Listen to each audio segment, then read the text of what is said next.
Today we're building this concrete electric fireplace. Let me show you how easy it is to DIY one of these and bring those cozy fireplace vibes into your space. Let's go.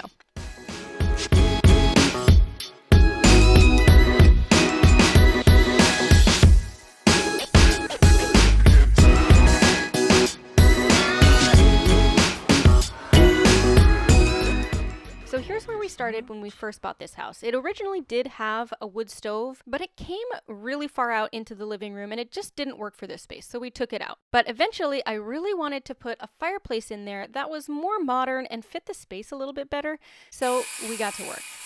First, we had to take out this flooring because it's a floating floor, and so we didn't want the fireplace to sit on top of it and prevent the flooring from doing what it's supposed to, which is float. So using a circular saw and a multi-tool, we just pulled out that little chunk of flooring, and then we were ready to get into the framing. This doesn't need to be a load-bearing situation because all we're doing is installing kind of a false wall here, just so that the fireplace can have something to go in. We are installing the Ambe Linear 50 electric fireplace, and when you get that fireplace, it comes with all of the specifications for how big you need to make this opening, how deep the space needs to be for it to go into, so we just went off of all of those measurements that were included in the manual and got to building that little opening there for the fireplace. We wanted to build a little bench here in the front, kind of like a raised hearth, so we framed that out as well. The Ambe Fireplace plugs into a standard outlet, so we really didn't have to do much electrical work. We ended up moving a switch so that it wasn't hiding behind the fireplace anymore, and we ended up adding an outlet. That way, if we ever decide to put a television above the mantle, we'll have power there ready to go.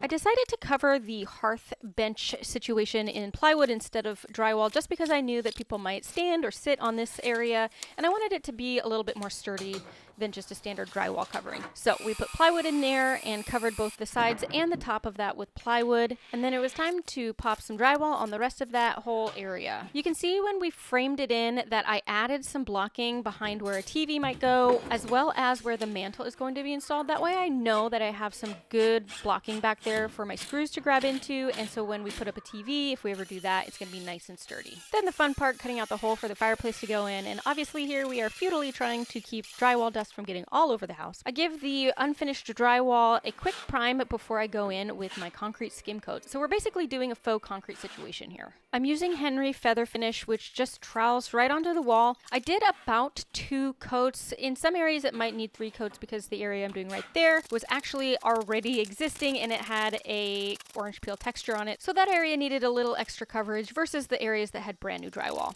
So one of the really cool things about this fireplace is that there are options for the rocks and the embers and logs that you put in here. I have a few different options and I really like these. I think I'm gonna go with these because these feel really like modern and chic. And then I also have these logs. So we're gonna kind of arrange things in here until they feel really good. Okay, now that we have this whole thing situated, we're gonna put the glass on, which is super easy. There's a little channel here in the bottom. Slide the glass in and then tip it up. And there are screw holes up here. We're gonna grab the screws.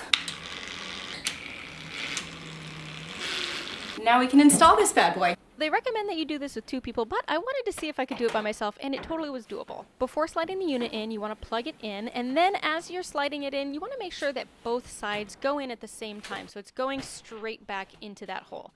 Then you have 2 screws on either side that you'll be screwing in to secure the unit into place, and then install the face frame, which just slides on and then secures with 2 screws on either side. Truly, the fireplace insert was the easiest part of this entire build process, and then it just turns on with the touch of a button. It also comes with a little remote.